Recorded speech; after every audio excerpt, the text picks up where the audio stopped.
Welcome to the channel. Welcome to Banter in the Box, episode 172. Predictor challenge, anybody? It's the game week 2 review. In this week's edition of Banter in the Box, we've got your game week 2 winners and losers. 4 winners all picking up a manager of the season point, 4 losers all losing a manager of the season point where they had them. We've got Predictor challenge. The cut-off was Thursday the 28th of August, but given, other than myself, only one other manager entered, I've extended it to Thursday the 4th of September to see if anybody else wants to have a go. We got your player review at the end of game week 2 and a manager of the season update. Your game week 2 winners in a week where 3 managers went into the transfer market, the same number that went into the transfer market in game week 1, including one manager who went into the market in game week 1, went in again in game week 2. Take a bow. Gobi Desert Canoe Club manager Pops Hoxby climbed one place to 14th, his highest position since the 4th of October 2024. Take a bow. Nikki Lee climbed one place to 12th. Nikki has not been as high as 12th since the 19th of April 2024. Over a year.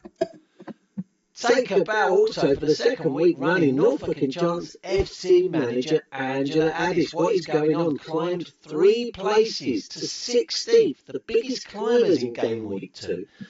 Angela has not been as high as 16th since the 10th of September 2021, virtually 4 years since Angela's been as high as 16th in the table. But the biggest game week 2 winner, take about the Musketeers manager, Sarah Goodwin, climbed 2 places to 9th and was the game week 2 winner, equaling the highest weekly total that Grease Lightning set last week of 55 points.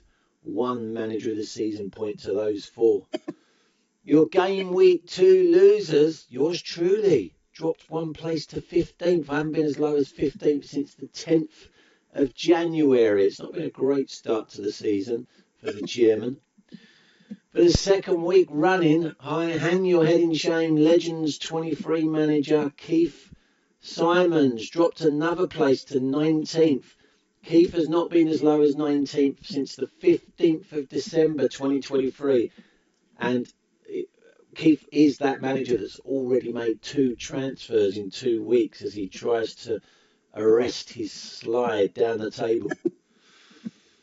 A bad week for Ryan Perrin. Edie's 11. Game week 1 winner, game week 2 loser. The biggest faller in game week 2, down 3 places to 13th. But the biggest game week 2 loser, the Willow Tree winners manager Joe Hoxby. A game week 1 winner, but a game week 2 loser, down 1 place to 18th. Joe, the lowest scorer this week with just 28 points. Doesn't look like the new team names are working for Ryan and Joe. Now, Predictor challenge. I asked you all to send me your predictions by Thursday the 28th of August, and only one manager did so. Dimmy's Dynamo's manager Megan Hoxby. Because of that, Megan, you've earned yourself 5 manager of the season points. It's good to know that at least one person is watching these Banter in the Box videos. But I'm going to give you another chance to enter. I'm going to roll it over until Thursday the 4th of September. You just need to tell me, email, text, Facebook Messenger, WhatsApp, doesn't matter how you get it to me, who will win the Family Fantasy Football League, who will finish runner-up in the league, who will finish 3rd in the league, who will win the Family Fantasy Football League Cup, who will receive the wooden spoon, and in a new category this season, who will be crowned the manager of the season. You, as I say, get those predictions to me by Thursday the 4th of September. I'm not going to extend it again. For every prediction you get right, you will receive 5 manager of the season points at the end of the season. So a possible 30 manager of the season points. Player review, the top goalkeepers at the end of game week 2. Well, we've got Sanchez, obviously, on the back of Chelsea's involvement in the Club World Cup, leading the way. 4 managers picked him. Henderson, the second highest goal scorer. Only 1 manager's got him. So if you want one of those top 2 goalkeepers, you're going to have to spend £5 million on an Oi's Mind Tactical Gambits. Remember, those people in the bottom half of the table will get £5 million extra to spend on their team at the end of August. Third place, Vicario, Spurs in the Champions League. He's 6 million, not a huge amount of money for a goalkeeper. No one's gone with Vicario yet, and he's doing okay. Most popular pick, Raya, fourth best, fourth highest scoring keeper. 9 managers have gone for him. Not too bad, 13 points from the opening 2 games that he's performed in. In fact, it's good, very good. And there are still a number of top scoring goalkeepers that are available for selection without buying at Oi's Mind. Petrovic of Bournemouth, 9 points, but he was very expensive, 11 million. But Leno, £7 million, Pope, £6 million.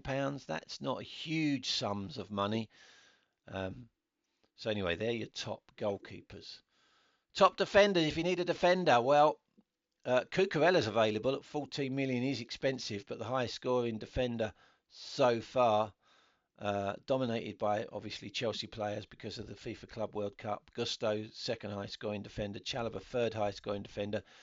They've been selected by managers. Munoz, very expensive at 15 million, but he's had a great start to the season and he's available. Someone's got Reece James, who wasn't badly priced at £6 million, and he's had a good start. And then you've got some really expensive defenders that are available, though. Adarabayo of Chelsea, 22 points. Gay of Crystal Palace, 22 points. Lacroix, Crystal Palace, 22 points. Timber of Arsenal, 20 points. All available from between 10 and 13 million pounds. Top midfielders. Fernandes and Neto of Chelsea leading the way, 38 points, but they've been selected. So you're going to have to go into for an Oi's Mind if you want to take them. Although Neto is a good price at 7 million. Fernandes isn't bad at 9. Cole Palmer, popular, 6 managers got him, 36 points already.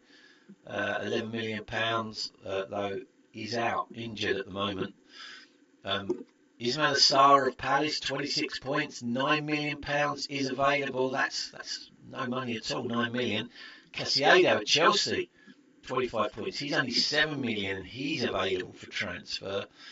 And then you've got some expensive players in Cherki and Rinders of Man City. They're top end, £18 million. But Doku of Man City's got 19 points, and you can get him for 6 million. So there are still bargains to be had. Top strikers. No surprise, Erling Haaland leading the way. 9 managers went for the Norwegian goal machine. 29 points already. João Pedro's been a surprise pick. £14 million is pretty good value. 26 points. Only 1 manager picked him up. Mateta of Palace is quite expensive at 20 million, but 18 points already is good. Ekitike, top end, 25 million, but he's already got 17 points. Liam Delap, 2 managers have got him, 16 million, not cheap, but 15 points for him already. Thiago of Brentford is an interesting one. 2 managers went for him, a bargain £2 million, and he's picked up 12 points already. You'd have to spend £5 million on Oi's Mind in order to get him. Richarlison of Spurs is available, and he's only £6 million. And then you've got, again, another top-end player. Gyökeres, 25 million. He's got 11 points so far. Jared Bowen, 1 manager got him. 23 million. He's not cheap, but he's already netted 11 points in a struggling West Ham team. And in the struggling Wolves side, Larson has already got 11 points, and he's available. He's not cheap, 18 million. Anyway, there are your top scoring strikers. Who the fuck is that? It's gathering pace. People are coming back to the party, getting more interested. We've got three managers that have had a go at this season. Benny United this week, sorry, not this season. Three managers had a go this week. Benny United manager Mark Benwell thought that it was a picture of my arm, Chairman's Choice manager's arm. That is an incorrect guess, Mark. Dimmy Dynamo's manager Megan Hoxby thought that was a picture of Gobi Desert Canoe Club manager Pops Hoxby's arm. Welcome back to the game, Meg. Good to have you. That was an incorrect guess. And the person that enters every week, Sarah Goodwin, keeping the banter in the boxes going single-handedly, she thought it was a picture of her arm or hand. Well, you wouldn't have got a bonus point because you can't name two body parts. You can only name one. I'm not going to reveal whether it's an arm or a hand, by the way. But interesting that you don't recognise your own arm, Sarah, because that is not a picture of you. Or if it is your arm, could be your leg, or another body part. So none of those guesses were correct, which means the manager of the season table looks like this. Joe Hoxby drops to joint 10th for being a game week 2 loser. Pops and Nikki Lee climb to joint 3rd for being game week 2 winners. Megan Hoxby goes clear 2nd for being the only manager that bothered entering the Predictor Challenge. And Sarah Goodwin is now 2 points clear as she was a game week 2 winner. Sarah bidding to become the first manager in history to win 3 manager of the season trophies. So we're rolling it over. It's now worth 2 manager of the season points if you can tell me which current Family Fantasy Football League manager is pictured there, and a body part. And you'll get a bonus point if you can tell me the body part. You don't get the bonus point without getting the manager. And I'll give you a clue on the body part. It's not arm. Arm is not the answer for the bonus point. But you won't get the bonus point anyway unless you get the correct manager. So that is your banter in the box this week. Views are holding up.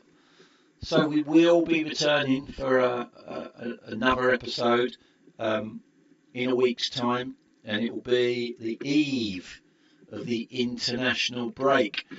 And after the international break, we will have the first round of Family Fantasy Football League Group Stage Cup matches. So in next week's Banter in the Box, as well as all the usual player reviews and Manager of the Season updates, we'll be previewing the Family Fantasy Football League Cup.